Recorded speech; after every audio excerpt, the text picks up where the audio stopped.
What's up, Cricket Rockstar Nation? First and foremost, it has been a minute since I last chat cricket with all of y'all. So why not we get back into business? First and foremost, happy holidays to everyone. Merry Christmas, happy Hanukkah, happy Kwanzaa, Feliz Navidad to all of my followers, subscribers, and everybody who watches my page. So it's been a while since I last made a video. The last time I made a video was about 2 weeks ago, and a lot has been on my mind since then. I have received advice in how I should break up the videos, like, for example, putting them in shorts, which is something that I have been considering. And after considering that, that is gonna go down on my bucket list. That's one. Two, I'm gonna be continuing to do the videos in the usual long manner, but not as how I used to before. So in today's video, we'll be chatting the recently concluded series, for example, the West Indies tour to New Zealand and the ongoing Ashes. In some other video, I'll talk about what have the other international sides have done this year, and that's gonna do it. So let's get down to business. So recently, Australia finished off the Poms inside the first three Ashes tests, or should I say 11 days.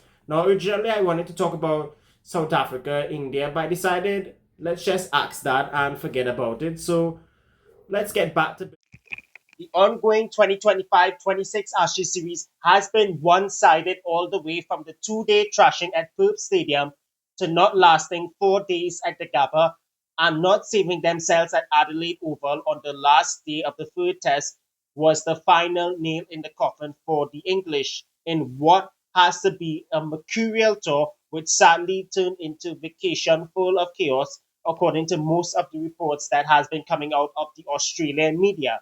England came into the second test with a flickering flame of hope, only for Australia to promptly extinguish it with a clinical efficiency of a debt collector.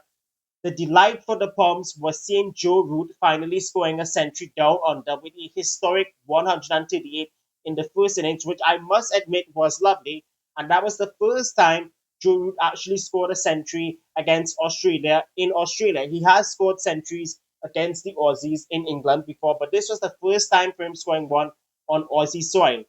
It was more than enough false hope to make the subsequent collapse truly a blessing in disguise for the home team, the Aussies.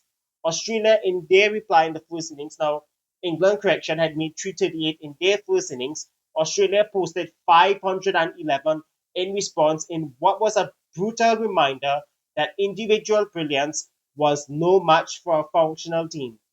While on the other hand, Michael Neser did humiliate the so-called Bazball with a maiden five-wicket haul in the second innings, which led to the visitors collapsing under the floodlights. And if I tell you, most of the English batters, their technique to play pace bowling in this modern era with Bazball was literally no technique, not one whatsoever, as it was absolutely fascinating poor. England, correction, made 344 in their first innings, and in their second innings, they made only 241. Australia 511, and the target that England had set for them, they got it very comfortably inside 10 overs in the second at the Gabba was an absolute mauling. Adelaide literally saw the funeral of the so-called Bazball as Australia secured the Ashes with an 82-run victory in the third test at the Adelaide Oval to secure an unassailable 3-0 series lead. Incidentally, this was the only Ashes test so far on England's trip to Australia that went the full 5 days. Alex Carey's 106 in the first innings and 72 in the second innings, and Travis Head's 170 in the second innings played as if they were facing an English Lions side who, mind you, barely had success in the first class matches against Australia earlier in the summer, which was not too long ago. Head's 170 in the second innings was particularly crucial in driving home the advantage. Plus, he didn't just score runs, he dismantled the very concept of basketball with a superior version of it, which is also known as trap ball. Now, trap ball has been the talk of the town since the start of the Ashes series, where he made that fastest 100 at Perth, and it did become a popularity right away. And if I be honest with y'all, England did show fight here and there from Jofra Archer's fifer in the first innings and half century also in England's first innings, along with 50s in the match from captain Ben Stokes in the first innings and Zach Crowley alongside Jamie Smith and Will Jacks in the second innings.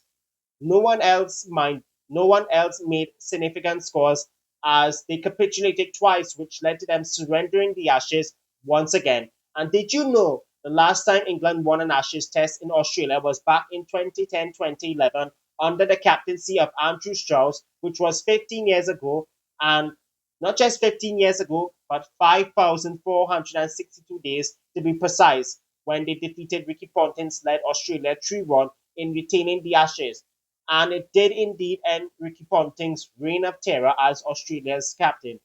Pat Cummins in this test match did return from injury and looked like he never left, taking 6 wickets in Adelaide. He isn't Mind you, he's not going to be taking any further part in the Ashes as the Australian selectors and the management want to manage his workload ahead of the ICC Men's T20 World Cup, which I think is a sensible move given the fact that the Ashes is already retained and Australia, mind you, are already without Nathan Lyon for the rest of the series as he has been ruled out with a torn hamstring, while Mitchell Stark at the age of 35 is indeed reminding me of a combination of a prime Mitchell Johnson and prime Shoaib Akhtar. Fast and furious and always on target, taking wickets non-stop. And not very interestingly, he alongside Michael Nesa have been scoring more runs and currently have been outscoring the English specialist batters. Losing the Ashes in just 12 days isn't just a pain in the ass. It has turned out to be an English tradition which has led to Operation Cleanup numerous times. We all saw what happened in 2013-14 series when they lost 5-0. Their best player on the tour, Kevin Peterson, was made the scapegoat and was dumped from the English team for good.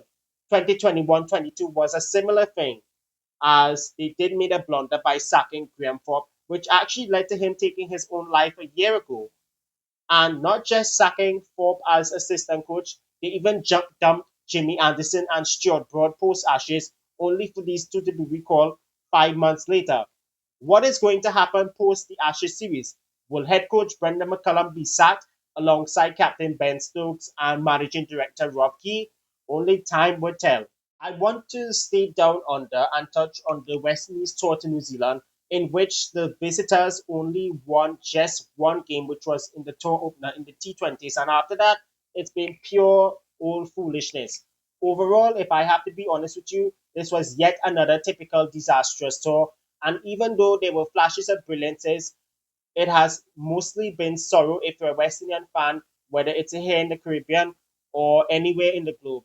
For example, the first test, Justin Graves, he scored an undefeated marathon, 202 not out, which literally saved the West Indies. However, if I be honest with you, they should have chased down the 531 had he who did end up not out on 202 and Shea Hope who made 140 and got out, had he stayed out there, they would have gone the distance. And Kimaro, who could forget him now? Remember earlier in the year, the soul man slash coach selector Darren Sammy, he dropped him from the team, and we all thought that was the end of Kimaro Roach's career. Now Roach did lead from the front, not just with his bowling figures in the series, but also his underrated batting skills, which was overshadowed by the brilliances of Greaves and Hope.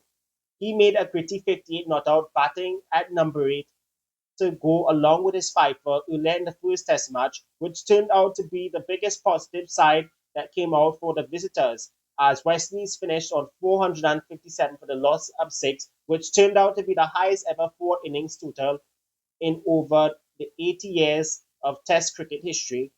In over 80 years, beg your pardon, secure an unlikely famous draw.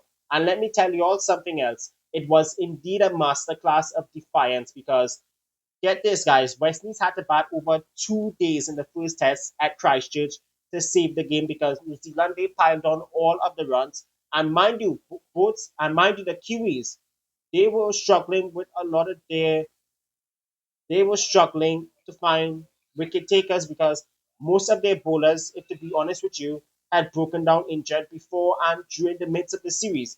And during the West Indies tour to New Zealand in the ODIs a few weeks before the test, Shea Hope became the first player in the history of one-day international cricket to score an ODI century against every single test playing nation, as his 109 in the second ODI did show, in which they should have won, was a reminder that he is arguably one of the best West Indian ODI batters of his generation. We all know that the tour to New Zealand has been an embarrassment. So here's what have me so pissed. In the final test against New Zealand, imagine you were 87 for no loss on the final day without a wicket to capitulate for just 138. And get this, they lost all of its 10 wickets for just 51 runs, which without a doubt was frustrating to see. What was also pathetic as well was the captaincy and the form of Test skipper Roston Chase. And let's be for real, he has been a no show, whether it's with bat or ball, for quite some time now. He averaged only 7 with the bat, 119 with the ball in all three tests. And after the series, in a post match press conference, he said he let his team down. Let me tell you something. I don't agree with one bit of what the captain said there. What he said in that press conference wasn't just dismal, but foolish. And, and to stick with the tour, the T20s and the ODIs before the test saw the same as repeated from previous bilateral series, especially with the batting approach. And let me tell you something, that batting approach is pure shit and it's outdated. And you know they should have won the second and the T20 because of the come from behind approach, only to blow it just at the end. Only guys like Romario Shepherd, Rodman Powell, and Matthew Ford, they struck at a strike rate between 150 and 200 plus, while key guys in the middle order, including the usual suspects and Captain Shea Hope, Brandon King, and Roston Chase, they are all the West Indian version of Pakistan's gun players Babar Azam, Mohammad Rizwan, and Salman Ali Agha regarding modest strike rates. In the ODIs, let me stick with the ODIs there. It, Let me stick with the ODIs because the batting approach was way behind the ball game again, especially in the first ODI, and how to play catch up in the last 10, and still lost. Every time when they had to play catch up, is always the required rate has always been 13, 14, even 15s at times when they had to go blazing. And they always bring it close and still lose the game. So you're telling me that they still have the outdated approach, and where's the modern day aggressive approach where you have to play sensible? Plus, it's not just the fault of some of the players who don't know how to update strike rate alone. It has to do with the batting coach as well. It's not just the players, it's the batting coach. And why I mentioned the batting coach Floyd Reaper is because he, without a doubt, was the worst ever batter to represent West Indies. And why I said this is because his average was pretty bad in tests and ODIs.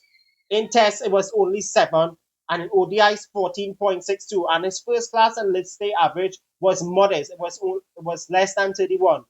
The second game in which West Indies should have won had it wasn't for poor bowling at the dead overs.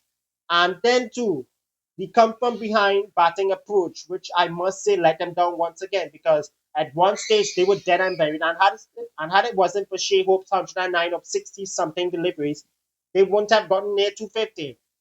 I must say this once again, the 80s, 90s, 2000 batting approach that West Indies have been using for a long time now should have been done away long ago, especially in the modern era where most of the teams, for example, the big three, England, Australia, India, and even the other teams as well, they attempt to score at 7, 8 runs per over.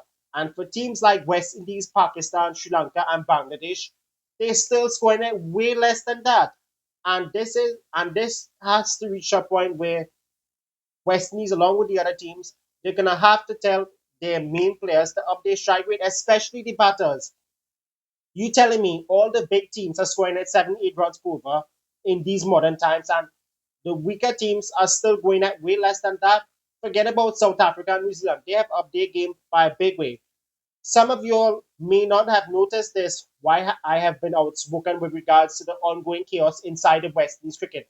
And after what I saw this year, it's time I come out and spill the facts out of nonsense, or should I say sense out of nonsense.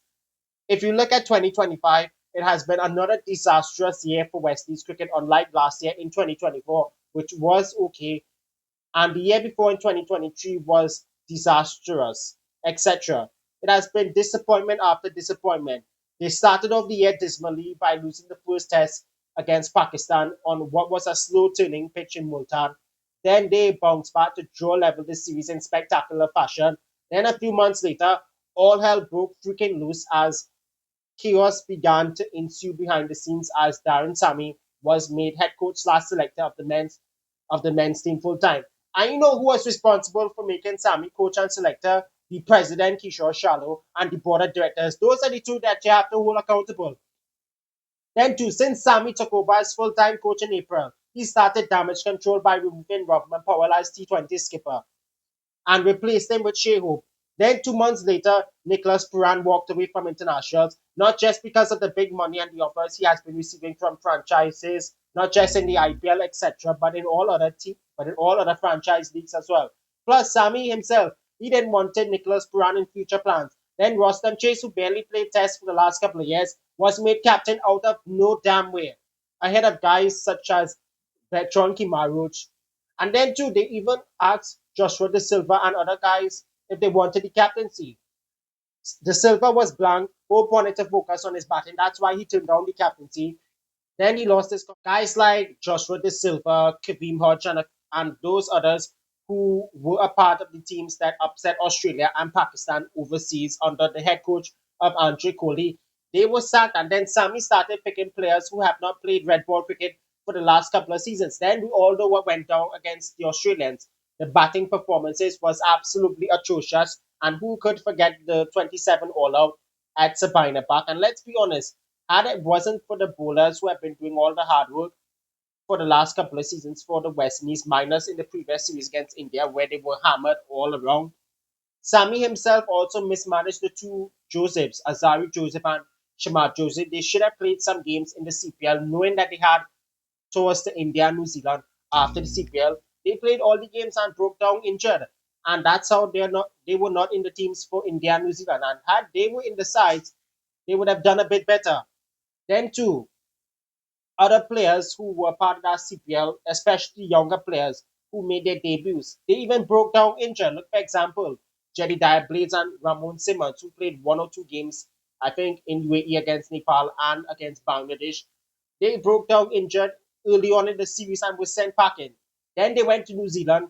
Gudakesh Moti alongside Akil Hussain, they were sidelined from the ODIs despite Hussain being the leading wicket taker in his comeback series against Bangladesh in Bangladesh. Mind, mind you, he didn't play any 50 over cricket since Darren Sammy took over the helm as head coach 2 years back. And they said how Moti was dropped because of inconsistency performances. The truth is, within the last year or so, Moti has struggled, not in T20s but in ODIs, and it was understandable. But still, guys like him and Hussein who can turn games around with their spin bowling, they wasn't in New Zealand. Then they carried Kyrie Pierre, who played a couple of games against Bangladesh and didn't even play a single game against New Zealand, despite being in the wilderness for the last 5 years. And these three, let me tell you, are way better on roster, are way better than Ross and Chase on any day. A lot of people, excuse me, a lot of people also want to know what has ever happened to Shemron Hegmeyer. He has barely made himself available for limited overs cricket for most of the year. So my question that has to be asked is Shemron Hegmeyer heading down the same path as Nicholas Puran after next year's T20 World Cup? And if Sami is not removed after the World Cup next year, if they don't get past the first round, only time will tell. They need to get their house in order, the West Indies team. They have three T20s against Afghanistan in the UAE to start the year. Then they have three against South Africa in South Africa after that series. And mind you, that series was supposed to be 5 games. That has now been trimmed to three because of the SAT20 and World Cup preparations. But I do know for a fact once West Indies doesn't get past the first round of next year's T20 World Cup in India and Sri Lanka, mind you, they in the group with England, Bangladesh, Italy, and Nepal. If them don't get past any of those teams, I have a gut feeling that Sami will be sacked, and I also have a suspicion that most of the board of directors might be also on the chopping block too. So you never know what to expect. That's all I'm gonna say for now. Hope you guys like the video. Remember, like, comment, and subscribe to all of my social media platforms, and follow me because once in a while I will try to make content. So till then, guys, be good, be cool, stay frosty, and also speak up once your name is called. Happy holidays, happy Hanukkah, happy Kwanzaa, and all the best for the rest of the holiday season. And we will be back soon. Take care.